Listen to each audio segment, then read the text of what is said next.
Pompeia foi uma próspera e tranquila cidade que ficava ao sul da Roma Antiga e à sombra do Monte Vesúvio, o famoso vulcão. Durante o período romano, por conta de seu território fértil e seu clima ameno, chamou a atenção de muitos senadores, que, por sua vez, começaram a dividir os territórios em torno da cidade. Tudo era favorável neste local, mas havia algo que surpreendeu a todos, algo que custou muito caro, e em apenas 24 horas foi o suficiente para acabar com a cidade toda. Nem sempre Pompeia pertenceu aos romanos. Por conta da guerra social, seu território acabou sendo dominado. E tudo isso aconteceu porque muitos romanos queriam aproveitar o território de seus aliados, mas não queriam estender a cidadania romana a eles, o que acabou gerando uma insatisfação e, consequentemente, a guerra. O estadista militar Lúcio Cornélio Sulla batalhou contra as cidades de Herculano, Pompeia e Estábia durante a revolta, e elas acabaram se rendendo, e no fim, as cidades se tornaram províncias romanas. Rapidamente, Pompeia cresceu e se tornou muito próspera devido aos investimentos pesados da elite romana. O que também chamou muita atenção dos novos habitantes foi a terra incrivelmente fértil, favorecido pelo solo vulcânico devido ao Vesúvio. E isso impulsionou as atividades agrícolas, principalmente para azeitonas e uvas. Porém, os romanos sequer faziam a ideia de que o gigantesco monte se tratava de um vulcão. E naquela época, eles nem ao menos tinham uma palavra para descrever um vulcão como hoje conhecemos. Pompeia tinha muitas vilas grandes, a maioria construída no século II a.C., e exibiam as origens coloniais gregas da cidade. Muitas casas tinham um jardim privado com estátuas, fontes ornamentadas, pilares cobertos de vinhas, e muitas residências particulares tinham até áreas dedicadas à vinicultura. A Casa do Fauno é um bom exemplo da típica residência grandiosa de Pompeia. Diversos mosaicos e grafites estavam espalhados pela cidade, comunicavam com beleza ou simplesmente transmitiam informações descontraídas como grafites de gladiadores. Um deles, por exemplo, nos conta como um gladiador era a alegria das meninas. Tudo estava caminhando bem, até que no ano de 62 d.C. aconteceu o prenúncio da devastação que viria. Um grande terremoto abalou e devastou Pompeia e as cidades vizinhas. Até mesmo partes de Nápoles, a 32 quilômetros de distância, foi atingida por este terremoto. Pouquíssimos edifícios escaparam dos danos. Templos, casas e partes das espessas muralhas da cidade desabaram. E até mesmo ovelhas no campo morreram devido à liberação de gases venenosos. Muitos morreram por conta deste terremoto, e estima-se que ele atingiu 7,5 na escala Richter. As coisas ficaram tão ruins que uma parcela significativa da população deixou a cidade para sempre. E após o grande susto, aos poucos, reparos foram feitos em Pompeia e, por conta de ser uma cidade rica, acabou sendo mais rápido do que o normal. As melhorias cívicas também devem ter sido estimuladas pela visita do imperador Nero no ano de 64.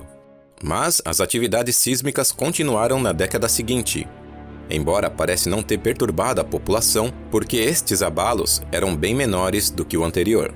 Os reparos continuaram até o ano de 79, no auge do verão, e foi neste ano que coisas estranhas começaram a acontecer.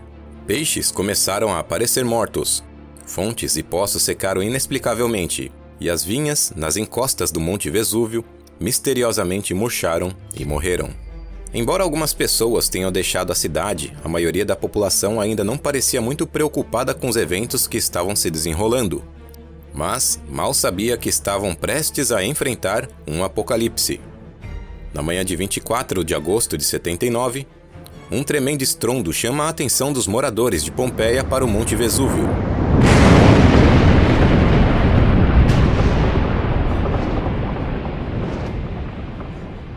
Fogo e fumaça eram lançados pelo vulcão a quilômetros de altura acima. Neste ponto, pode ter parecido que a montanha não estava fazendo nada, além de oferecer uma exibição pirotécnica inofensiva. Mas ao meio-dia, Monte Vesúvio entrou em erupção. Uma gigantesca explosão ainda maior arrebentou todo o cone do Vesúvio e uma enorme nuvem subiu a 43 quilômetros para o céu.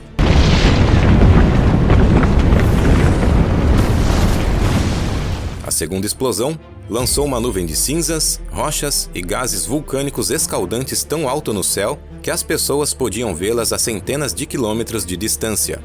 Plínio, o jovem, que observou a erupção do outro lado da Baía de Nápoles, comparou essa nuvem do tamanho e aparência incomuns a um pinheiro que se elevou a uma grande altura em uma espécie de tronco e depois se dividiu em galhos.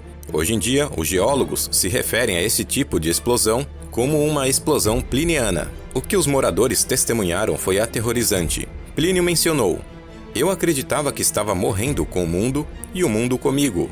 A maioria dos moradores de Pompeia ainda tinham tempo de fugir, e muitos o fizeram. Já o seu tio, Plínio, o Velho, serviu como comandante da frota de resgate e reuniu esforços para ajudar na evacuação dos cidadãos, especialmente a sua amiga Rictina. Mas infelizmente seus valentes esforços o levaram à morte, pois o ar ao redor da cidade estava carregado de cinzas e gases tóxicos. Não demorou muito e começou a chover cinzas. Embora as cinzas fossem leves, a densidade era tal que em minutos tudo estava coberto. Muitos fugiram da cidade ou procuraram abrigo onde puderam, e aqueles sem abrigo tentaram desesperadamente manter-se acima das camadas de material vulcânico. Nas vésperas da fatídica erupção, os estudiosos estimam que havia cerca de 12.000 pessoas vivendo na cidade, e quase o mesmo número de pessoas passeando pela região. Conforme o tempo ia passando, para aqueles que ficavam em Pompeia, Herculano e as regiões próximas, as condições logo pioraram muito. À medida que mais e mais cinzas caíam, elas obstruíam o ar, dificultando a respiração. Prédios começaram a desmoronar sob o peso acumulado. Os sobreviventes se amontoaram perto das paredes sob as escadas para maior proteção.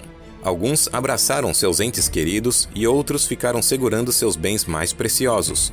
Então, às 11 horas da noite, a enorme nuvem pairando sobre o vulcão desabou com seu próprio peso e explodiu a cidade em ondas devastadoras de cinzas superaquecidas e ar que asfixiaram e literalmente assaram a todos da cidade.